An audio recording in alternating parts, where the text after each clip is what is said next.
50 degree സെൽഷ്യസിൽ ഞാനും നിങ്ങളും അധ്വാനിക്കുകയാണ്. അതിൽ നിന്ന് കിട്ടിയെന്തെങ്കിലും കിട്ടിയാൽ നാട്ടിൽ കൊണ്ടുപോയിട്ട് എന്തെങ്കിലും ഇൻവെസ്റ്റ് ചെയ്യുമ്പോൾ കപട പരിതസ്ഥിതിവാദികൾ എനിക്കും അത് നേരിടേണ്ടി വന്നിട്ടുണ്ട്.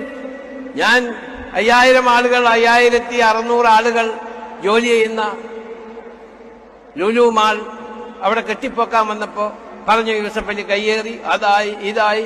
അതിനുവേണ്ടി ഡെയിലി റിപ്പോർട്ട് ഇറക്കിയിരുന്ന ആൾക്കാരുണ്ട്, കപട പരിതസ്ഥിതിവാദികൾ. വ്യവസായ പ്രമുഖൻ MA യൂസഫ് അലിയുടെ ഉടമസ്ഥതയിലുള്ള ഇടപ്പള്ളി ലുലു മാളിനെതിരെയാണ് ഇപ്പോൾ CPIM രംഗത്തെത്തിയിരിക്കുന്നത്.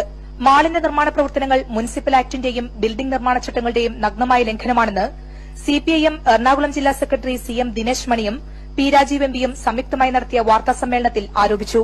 അപ്പോ ലുലുമാള് MA ഗ്രൂപ്പ് നിർമ്മിക്കുന്നത് 1600 കോടി മുടക്കുമ്പോൾ എല്ലാ നിയമങ്ങളും ലംഘിച്ചാണ്. മുനിസിപ്പൽ ആക്ടിന്റെ ഒരു നഗ്നമായ ലംഘനമാണ് ഈ ലുലുമാൾ എന്ന് പറഞ്ഞാൽ. സർക്കാർ അടിയന്തര നടപടി സ്വീകരിച്ചില്ലെങ്കിൽ CPIM പ്രക്ഷോഭത്തിലേക്ക് നീങ്ങും.